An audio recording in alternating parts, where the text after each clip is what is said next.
বন্ধুরা কেমন আছেন? আশা করি আপনারা সবাই ভালো আছেন। আজকে আমি আবারও নতুন একটা রেসিপিতে আপনাদেরকে স্বাগত জানাই। তো আজকে আমি এখানে সুজি আর ছানা দিয়ে খুব সুন্দরভাবে সন্দেশ তৈরি করে নিলাম। আসসালামু আলাইকুম। এখানে নিয়েছি গাইয়ের দুধের ছানা। তো এখানে 1 কাপের মতো ছানা নিয়েছি। একটা চামচ দিয়ে ছানাগুলোকে মিশিয়ে নিলাম। নেওয়ার পরে এখন দিয়ে দেবো 3 চামচের মতো সুজি দেওয়ার পরে আর 2 চামচ দিয়ে দিলাম চিনি আর 1 চামচের ঘি দিয়ে এটাকে ভালো করে মিক্সড করে নিয়ে নেব।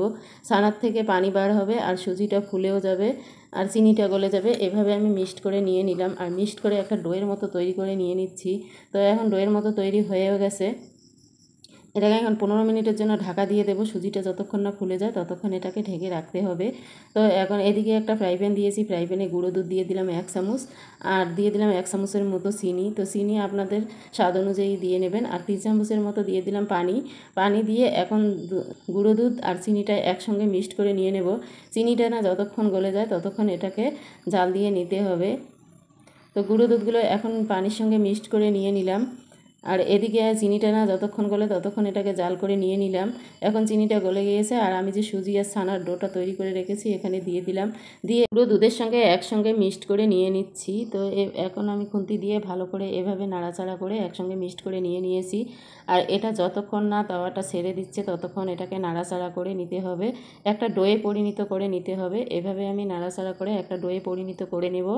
তো এদিকে কিন্তু এখন দেখো তাওয়াটা ছেড়ে দিয়েছে আর একটা ডোয়ের মতো পরিণত হয়েছে। এখন এটা হয়েও গেছে, নামিয়ে নিচ্ছি। আর এদিকে একটা প্লেট নিয়েছি। প্লেটের মধ্যে একটু ঘি ব্রাশ করে নিয়ে নেব। সম্পূর্ণ প্লেটের মধ্যে এভাবে ঘিটা ব্রাশ করে নিয়ে নিচ্ছি। তো এখন ঘিটা কিন্তু ব্রাশ করা হয়েও গেছে। আর এদিকে ডোটা দিয়ে দিলাম। দিয়ে ডোটাকে এখন সমান করে নিয়ে নেব। 4 কোণা করে নেব। এটাকে সন্দেশ তৈরি করব, সেই জন্য 4 কোণা করে শেপ দিয়ে নেব। তো 4 কোণা শেপ হয়ে গিয়েছে। এদিকে একটা নিয়েছি পেস্তাটাকে গ্রেট করে দিয়ে দেব। একটা পেস্তা আর কিছুটা টুটি ফুটি আমি গ্রেট করে দিয়ে দিয়েছি। এখন ফ্রিজে রেখে দেবো 30 মিনিটের জন্য। তো 30 মিনিট পর ফিরে এলাম। এখন এটাকে কাট করে নিয়ে নিচ্ছি। এভাবে 4 কোণা করে কাট করে নিতে হবে। তো এভাবে আমি চাকুর সাহায্যে 4 কোণাভাবে কাট করে নিয়ে নিলাম। আর এটা খেতে কিন্তু ভীষণ টেস্ট হয়। আর এটা একবার হলেও বাড়িতে আপনারা ট্রাই করে দেখতে পারেন। এভাবে আমি 4 কোণা করে কাট করে নিয়েছি। আর দেখুন সন্দেশগুলো কতটা সুন্দর হয়েছে। আমার রেসিপিটা যদি আপনাদেরকে ভালো লাগে লাইক শেয়ার সাবস্ক্রাইব অবশ্যই করবেন। আর কমেন্ট করতে একেবারে ভুলবেন না। ফেসবুক পেজ থেকে দেখলে অবশ্যই পেজটাকে ফলো করে দিয়ে দেবেন।